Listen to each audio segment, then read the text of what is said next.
ഷാഫി പറമ്പിൽ വ്യക്തമായും ശക്തമായും വിഷയങ്ങൾ അവതരിപ്പിക്കുന്ന നേതാവ്. പാർലമെന്റിൽ ഉറച്ച ശബ്ദമായി നിലകൊള്ളുന്ന ഷാഫി തന്റെ പ്രൈവറ്റ് റെസൊല്യൂഷൻ വിഷയം അവതരിപ്പിച്ചതിനെ കുറിച്ച് പറയുകയാണ്. പാർലമെന്റിൽ ഒരു വിഷയം അവതരിപ്പിക്കുക എന്നത് നറുക്ക് വീഴും പോലെയാണ്. അന്നത് അവതരിപ്പിക്കുമ്പോൾ തനിക്ക് ശേഷമുള്ള അവതരണം ശശി തരൂരിന്റെ ആയതുകൊണ്ട് തന്നെ അദ്ദേഹം എന്നോട് വന്നിട്ട് താങ്കൾക്ക് അസുഖം വല്ലതുമുണ്ടെങ്കിൽ ഞാൻ അവതരിപ്പിക്കാൻ തയ്യാറാണെന്ന് പറഞ്ഞു. പൊതുവേദിയിൽ വെളിപ്പെടുത്തുകയാണ് ആ രസകരമായ നിമിഷത്തെക്കുറിച്ച്. ആ വീഡിയോ ദൃശ്യങ്ങൾ കാണാം.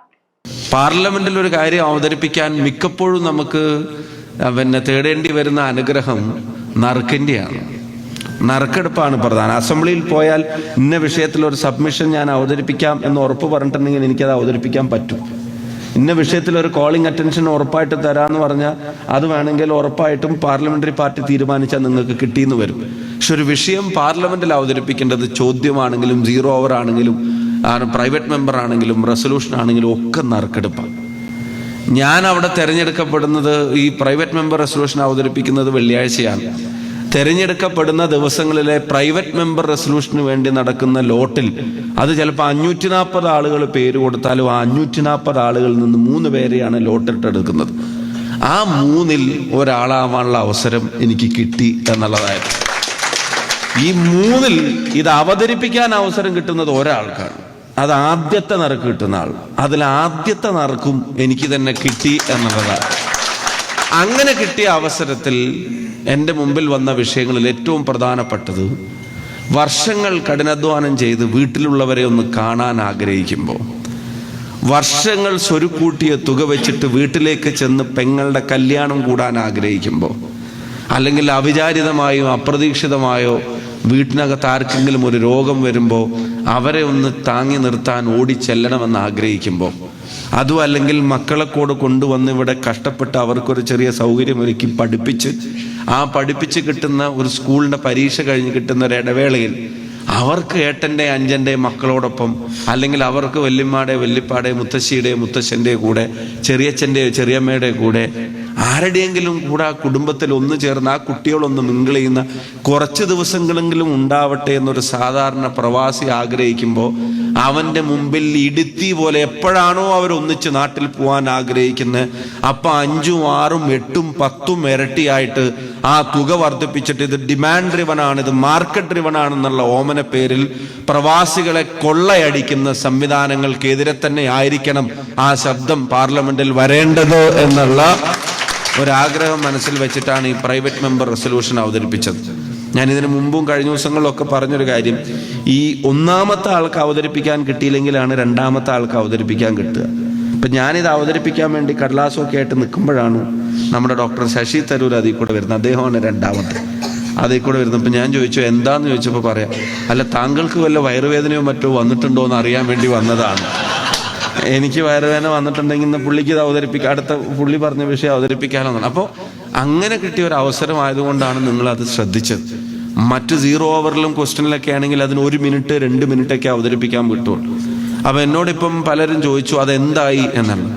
ഞാൻ പറയാം, അതൊരു ഓവർനൈറ്റ് ഒറ്റ രാത്രി കൊണ്ട് നേരെ ഇരുട്ടി വിളിക്കുമ്പോഴത്തേക്കും തീരുമാനമാകാവുന്ന ഒന്നല്ല എന്നറിഞ്ഞിട്ട് തന്നെയാണ് ആ വിഷയത്തിൻ്റെ പുറകെ കൂടിയിട്ടുള്ളത്. ഞാൻ ഉറച്ചു വിശ്വസിക്കുന്നു അതിൻ്റെ മേലെയുള്ള സമ്മർദ്ദം അത് വർദ്ധിച്ചു കൊണ്ടിരിക്കുന്നുണ്ട്. മിനിസ്ട്രിയുടെ മേലെ, എയർലൈനുകളുടെ മേലെ. അതിൻ്റെ ശേഷം 5 യോഗങ്ങളുണ്ടായിരുന്നു. 3 തവണ മിനിസ്റ്ററെ, അതിൻ്റെ ശേഷം ഉണ്ടാവുന്ന ഡെവലപ്മെൻറ്റുകൾ, ഓരോ തവണ പ്രൈസിൽ ഈ പറയുന്ന ഇനോമസ് ആയിട്ടുള്ള ഹൈക്ക് വരുമ്പോൾ അതിൻ്റെ കൃത്യമായിട്ടുള്ള സ്ക്രീൻഷോട്ടും അതിൻ്റെ വില നിലവാരം വെച്ച് മിനിസ്റ്ററെ കാണുന്നുണ്ട്. പലപ്പോഴും എയർലൈൻ കമ്പനികൾ അദ്ദേഹം തന്നെ നേരിട്ട് വിളിച്ച് അതൃപ്തി അറിയിക്കുന്നുണ്ട്. ഇതിനൊരു സിസ്റ്റത്തിൽ കൊണ്ടുവരാനുള്ള ശ്രമങ്ങൾ നടത്തണമെന്ന് ആത്മാർത്ഥമായി ഇപ്പോൾ കാണുന്നൊരു പ്രത്യേകത, സഭയിൽ എല്ലാവരും അത് ആഗ്രഹിക്കുന്നു എന്നുള്ളതാണ്.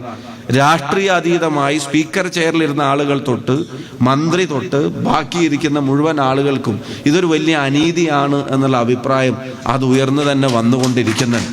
സീറ്റ് ഷെയറിംഗ് ഉൾപ്പെടെയുള്ള കാര്യങ്ങളിൽ ചില തീരുമാനങ്ങൾ ചിലപ്പോൾ ഭാവിയിൽ എടുക്കേണ്ടി വരാവുന്ന തരത്തിൽ, പോയിന്റ് ഓഫ് കോളുകളുടെയൊക്കെ കാര്യത്തിൽ ഭാവിയിൽ ചില തീരുമാനങ്ങൾ എടുക്കേണ്ടി വരുന്ന തരത്തിൽ തന്നെ അത്തരം കാര്യങ്ങൾ മുന്നോട്ട് പോയിക്കൊണ്ടിരിക്കുകയാണ്.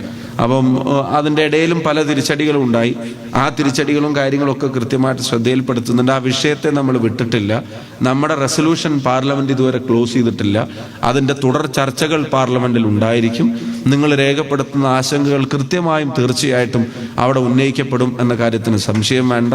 അതുപോലെ തന്നെ പ്രവാസിയുടെ ഭൂമിയുമായി ബന്ധപ്പെട്ട് ഇപ്പം അടുത്ത കാലത്ത് പ്രചരിക്കപ്പെട്ട ഒരു പ്രധാനപ്പെട്ട കാര്യമാണ് ഭൂമിയുടെ ടാക്സിന്റെ ഇൻഡെക്സേഷന്റെ ആനുകൂല്യങ്ങൾ നാട്ടിൽ ആർക്കാണ് കിട്ടേണ്ടതെന്നുള്ള ചോദ്യത്തിന് ഇന്ത്യയുടെ പൗരന്മാരെന്നതിന് പകരം അവിടെ റെസിഡൻസ്, ഇന്ത്യയിൽ സ്ഥിരതാമസമാക്കിയവർ എന്നത് വന്നത് മൂലം ഈ പറയുന്ന കഷ്ടപ്പാടുകൾക്ക് ഒടുവിൽ മേടിക്കുന്ന ഒരു തുണ്ട് അവസാനം എന്തെങ്കിലും ഒരാവശ്യത്തിനൊന്ന് മാറി വെക്കേണ്ടി വരുമ്പോൾ, അതിൻ്റെ പേരിൽ കൊടുക്കേണ്ടി വരുമ്പോൾ ആ കൊടുക്കുന്ന ടാക്സിൽ നാട്ടിൽ ജീവിക്കുന്നവർക്ക് കിട്ടുന്ന ആനുകൂല്യം പ്രവാസിക്കും നിഷേധിക്കുന്നത്, അത് ആ ഒരു സ്ലാബിലെ വ്യത്യാസം ഒരിക്കലും ന്യായീകരിക്കാൻ കഴിയുന്നതല്ല.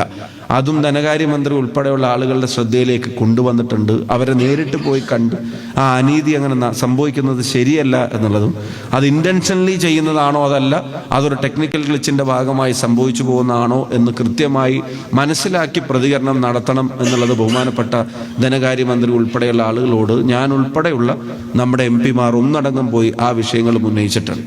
ഇവിടെ ഇന്നലെ കഴിഞ്ഞ ദിവസം വന്നപ്പോൾ തൊട്ട് വിദ്യാഭ്യാസ മേഖലയിലെ ഹയർ എഡ്യൂക്കേഷൻ്റെ പ്രശ്നങ്ങളെ സംബന്ധിച്ച്, അതുപോലെ തന്നെ ഇവിടെ വന്നപ്പോൾ ഇപ്പോൾ പ്രവാസി എംബസിയിൽ പോയി ഈ പാസ്പോർട്ട് പുതുക്കാൻ വേണ്ടി ശ്രമിക്കുമ്പോൾ ഇപ്പോൾ അത് ഔട്ട്സോഴ്സ് ചെയ്തതിൻ്റെ ഭാഗമായിട്ട് ഉയർന്നു വരുന്ന തുകയിലെ മാറ്റത്തെ സംബന്ധിച്ച്, അതുപോലെ തന്നെ ഉന്നത വിദ്യാഭ്യാസത്തിൻ്റെ സാധ്യതകൾ ഇവിടെ ഇല്ലാത്തതിൻ്റെ പേരിൽ കുട്ടികൾക്കുണ്ടാകുന്ന ബുദ്ധിമുട്ടുകളെ സംബന്ധിച്ച്, എംബസി സ്കൂളുകളുടെ കൂടുതൽ എണ്ണം ഉൾപ്പെടെയുള്ള കാര്യങ്ങളെ സംബന്ധിച്ചൊക്കെ ആളുകൾ പല വിധത്തിലുള്ള നിവേദനങ്ങളും കാര്യങ്ങളും തരുന്നുണ്ട്. ഞാൻ പറയുന്നു, ഞാൻ നേരത്തെ പറഞ്ഞതിനൊന്നും ഫൈനൽ തീരുമാനമെടുക്കുന്ന സെന്ററുകളിൽ ഇപ്പം നമ്മൾ അധികാരത്തിലല്ലെങ്കിൽ പോലും നമ്മുടെ ആളുകൾ മുന്നോട്ട് വെക്കുന്ന ഈ ആശങ്കകളെ കൃത്യമായിട്ട് അവതരിപ്പിക്കാനുള്ള ഉത്തരവാദിത്വം ഞങ്ങൾക്കുണ്ടാവും. ഉത്തരവാദിത്വം വീഴ്ച കൂടാതെ നിറവേറ്റുമെന്നുള്ളത് റിയാദിലെ OICC പ്രവർത്തകർക്ക് സ്നേഹത്തോടെ ഉറപ്പു നൽകാനും ആഗ്രഹിക്കുക.